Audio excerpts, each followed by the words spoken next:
So, good morning. Good morning, Stephanie. Really appreciate you coming in to put this video together for the BUS-205 students. And this is Sherry Seston, and we're going to talk a little bit about the Milwaukee Urban Winery project that you ladies are working on. So we're just going to kind of jump right in, and I think what would be helpful is if you could give the students a little background, sort of like when we first met, about your journey with this project, where you began to where you are now, so they have a really good sense of your background and some of the learning that you've done along the way. Mm-hmm. Well, some of you might know that I was a professor here at Alverno for 12 years in the biology department. So my background is in microbiology and environmental chemistry. So I bring that to my understanding of wine. But even more than that, I think my heart as an educator and wanting to invite people into the process and get closer to what wine is and how we make it, and actually doing hands-on wine things inside of a real winery so that people get to see and taste wine in a barrel and then blend and mix it themselves, put it into a bottle themselves. Which I find fascinating, and I'll be one of your first customers. So. So it's that kind of heart of wanting to bring people in and making this hands-on, as well as really good wine. And personalizing it for everybody, because again, from Alverno and my own philosophy of how we treat people is not to assume that my customers don't know anything about wine or don't know anything about themselves, but that they do know, and they know what they like, and they should have the agency to be able to blend, choose, and be part of the process of creating wine. I think a tailored experience can be so effective, and it's very, very engaging. Yeah. And in addition to inviting customers in, I also want to make it a really exciting place where other winemakers might come, or chefs, or other artists in the food and dining realm to collaborate within the space of winery as well, so that it's an exciting place for a lot of people, and customers can then come in and see industry professionals from the restaurant and spirits and wine collaborating, and what does that take, and kind of talking about that, and then doing nice events based on that kind of pop-up collaboration, and keeping the space really exciting all the time with new blends, new food pairings, new collaborations that are in a space where people get to see what's happening. So that's the kind of excitement and learning, exploration, and personalization that I want to have within this winery. So actually, just to give a little bit more background too, so when you left, I guess I'd like you to share your journey to California and what that, how that added and enhanced this whole process. Yeah, so I decided to make the switch into wine when wine was a hobby, and I read a wine textbook, because I was kind of looking for what I might like to do out in the business world rather than just in education.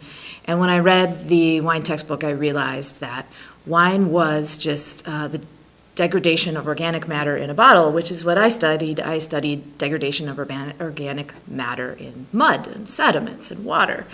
Except in a bottle of wine, it tastes good. So that seemed really exciting. Can't argue with that. Yeah. So that was really exciting to me about how much I already knew about the process.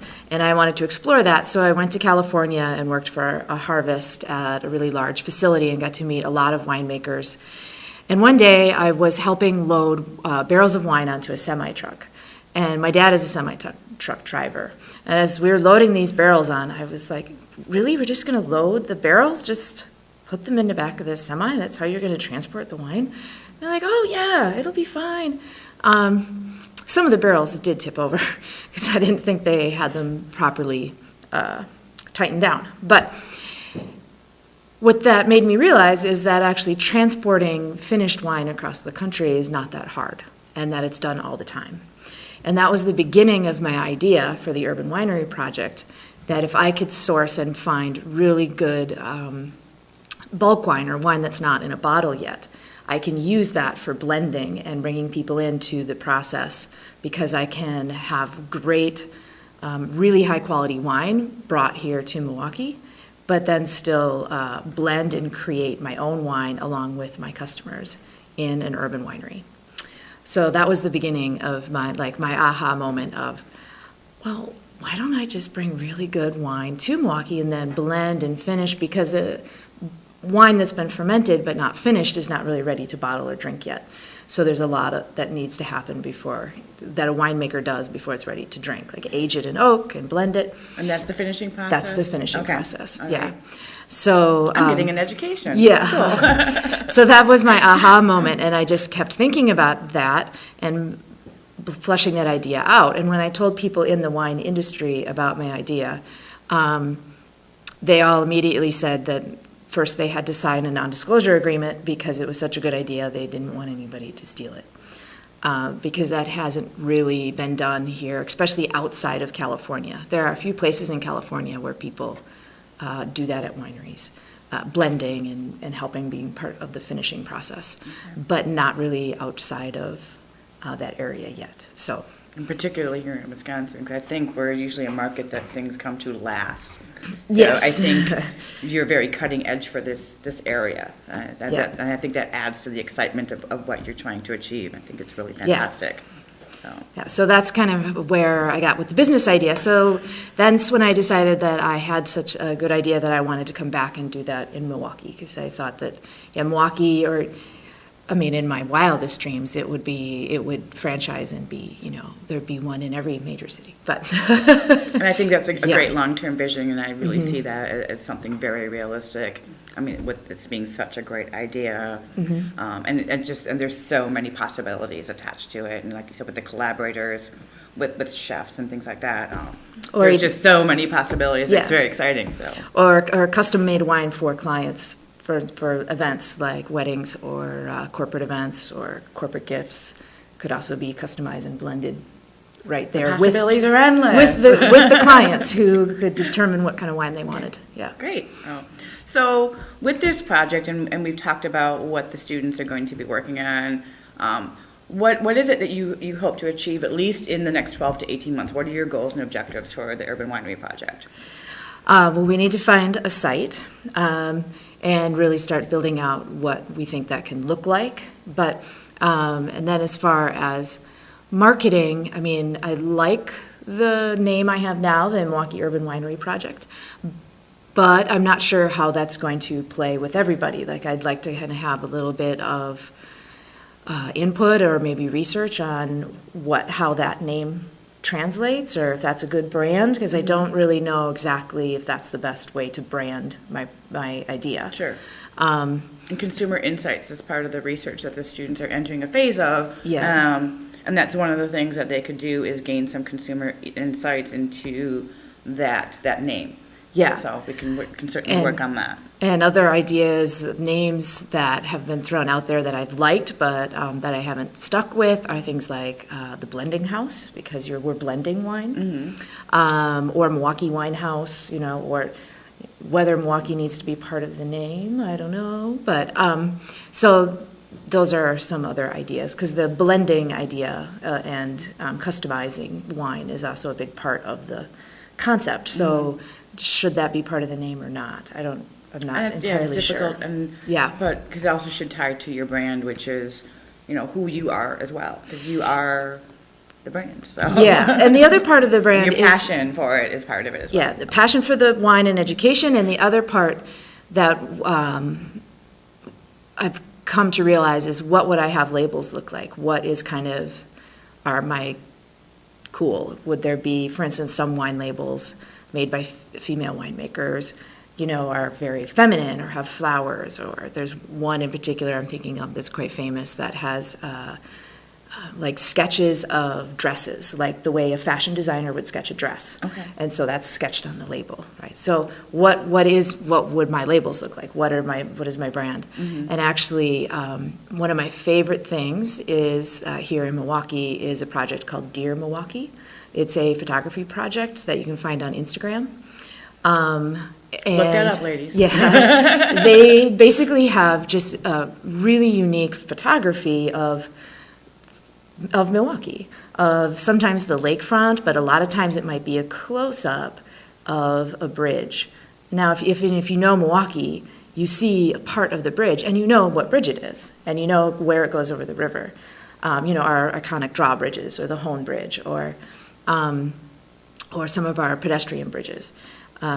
Not necessarily that it has to be bridges, but that's an example of what the photography is. Mm-hmm. And there are some other examples of wine labels that use basically just a photographic image as almost the entire label, and that's the main point, right? Or that's the main feature of the label. There's some other cool images, basically of urban life. It's the Milwaukee Urban Winery Project, right? You see like one human contrasted against the background of an urban setting, like a smoky street in a gray, shiny building, right? Like being in the urban setting.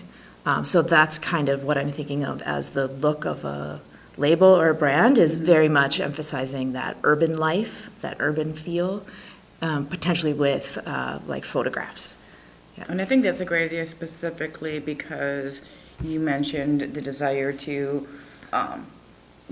move beyond the borders of California. And when people think of wine in California, they think of Napa Valley. They don't think of urban. Right. So maybe the more we think about it, having the word urban as part of the name might be a key component. Yeah, I really kind of think it is. But, oh shoot, I had one more thought. What was it? I can't remember. I was thinking about the photography and urban. Oh well. So I know, and actually building upon, so the goals and objectives you have for the winery, do you have a sense of when ideally you might like to be up and running? How far out do you see that being? Right. I think, and my goal is, and I'm going to say this to all my investors and people, is that we need to be open before the Democratic National Convention. You know, that's funny. You read my mind. I was thinking about that. So I think that which would be is great. Spring 2020. Mm-hmm. Yeah. So that's okay. when I'd like to be open. Yeah. Great. Okay. So are there any other marketing considerations? I know we talked about, and this kind of segues into the next discussion. I know that you have already done some demographic and psychographic research, trying to identify your at least initially your target customer. The students are also moving into that phase as well. I'm walking them through how to perform demographic and psychographic research to build market segments for you. Can you share with them just a little bit of what your initial research has revealed for you? Right. My initial research has the wine industry has for years kind of segmented the consumers into people who tend to buy value brands, bottles of wine that are below $6 or $8, and then kind of segmenting the wine and versus price then up to between 8 and 20, and then over 20 being called kind of premium, and then of course like super premium and luxury, like over $100.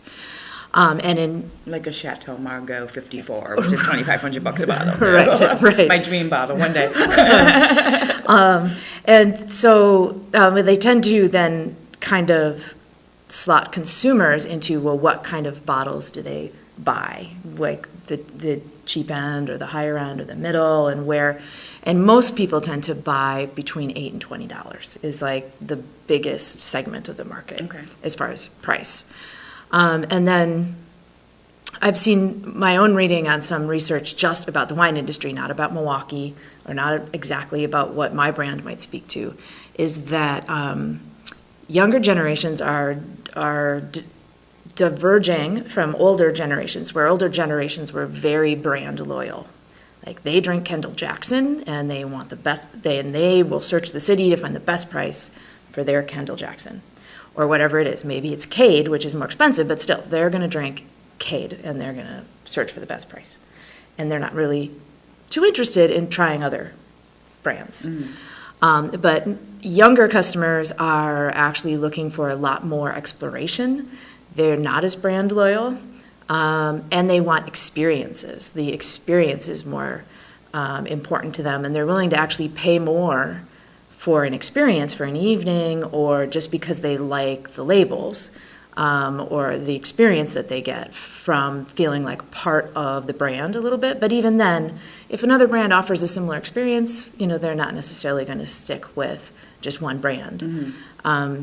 So they call that segment that right now in the market research that I looked at, they're calling those the engaged explorers. Yes. So they're very engaged in wine, but they want to explore it and learn and be experimental. Which I think is Yeah. evident through the explosive growth of the craft beer industry and how the younger millennials, my son and his girlfriend just did this. They toured another little microbrewery, feeling part of the process. Again, instead of, and it's part of the minimalist movement too, is there is this swath of age, maybe it's not quite millennials, but we'll work on identifying the age range where they're spending less money on things, and like you said, really spending more money on experiences, whether it's travel or being engaged in some other form, and I think this really ties in well with that. Yes, and I'm not exactly sure what is that age range, because I get, sometimes I think the millennial, like where that boundary is not necessarily quite the same for wine, because I think it skews a little older for people, because you have to have enough income and free time, to be wanting to explore those things. But, so I'm not exactly sure where the ages are hard and fast. And that's part of the project, so they will find that for you. And then there is a younger demographic that might be interested, especially if we do a lot of intro to wine type of courses and events, in addition to kind of the making wine, but also just really being introduced to wine. I don't know if there is a good market for that in downtown or around Milwaukee or not, or if that's, some that younger being like under 35 is that a market that this would appeal to, or are they not there yet? And then there is an older market, especially of consumers who might be really engaged in food and in fine dining.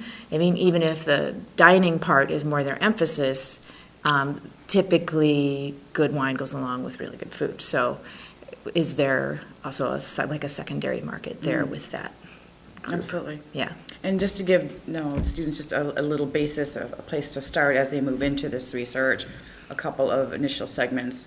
One specifically that I've identified and I'm actually part of is there, and I'll have to look up the exact term, it's the mid-scale empty nesters, I believe it is, where they're just on the cusp of retirement, the kids are gone, they're done paying for college, now they finally have some disposable income where they can start doing things, that they're young enough where they want to start new experiences and they now have the disposable income to do so because the kids aren't at home anymore. And that would be the 55 to 65, Yes. Again, empty nesters. And again, I'll help the students guide that research. As far as identifying, we're going to identify a minimum of 3 key market segments for you, and then from a demographic and psychographic perspective. So. The other research I did was using Alexa results, which probably aren't the best because it already pre-selects for people who would buy an Alexa and talk to it. But the people who tend to use Alexa and search for wine terms tend to be highly educated and have a certain amount of income and are majority women. So I'm interested also in what proportion of my consumers are potentially female versus male, because Sure. at least online from those Alexa results, which is again a pretty small section, I think, they were 60, 70, and one point even 80% women were searching on wine terms. So Which is not unusual. Typically, hobbies, activities, or lifestyle things are the decision makers are the females in the household, so they are typically the ones that would be looking for those things. So that research is very, very, it's pretty accurate. So. Okay. So I guess the other things, just to kind of wrap up, is unless you have anything else you'd like to add insofar as the project itself, anything that you think you would like to share with the students that could help them better understand you and your brand. Is there anything else you'd like to add? No, I think I hit the important things about both the education aspect, but also the collaboration and excitement, keeping things fresh.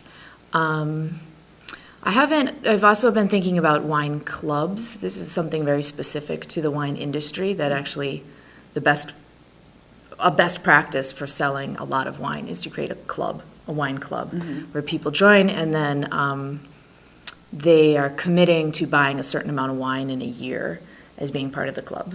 But then they get discounts, they get first dibs on tickets for special events, or maybe a special party just for members when we release new wine and things like that. And I think that's a great idea also, because you are guaranteeing a certain amount of revenue, you're diversifying. And actually, I myself, for about 3 years, belonged to the Wall Street Journal Wine Club. And I loved getting the different wines and the regional map showing where the different grapes came from. And a mini education, if you will. Yeah, over but time. I think that really is a wonderful idea, so. Yeah.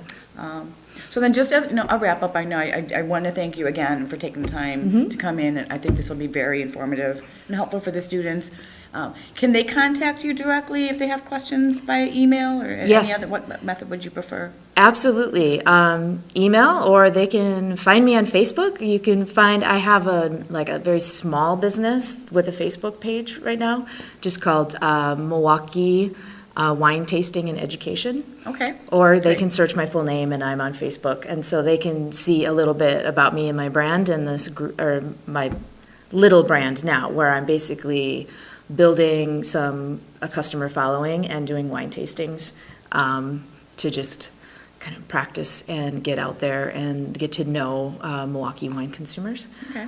So it's a small group on Facebook, but they can check that out. And they can. And I hope they would join it. And sure, and they can message me that through Facebook, Okay. or they could email me at the email address you Okay. have too. And then actually what I'll do is I'll find those links and I'll put them on the Moodle page for them, so it'll make it easy for them to find you. And I appreciate that you're open to, if they have specific questions for you. Yeah, So, absolutely. and we look forward to providing you the final project and the analysis and recommendations. So. Yeah, me too. I'm looking forward to it, ladies. All right. Well, thank you again, Sherry. Really Thank you. appreciate it. Okay.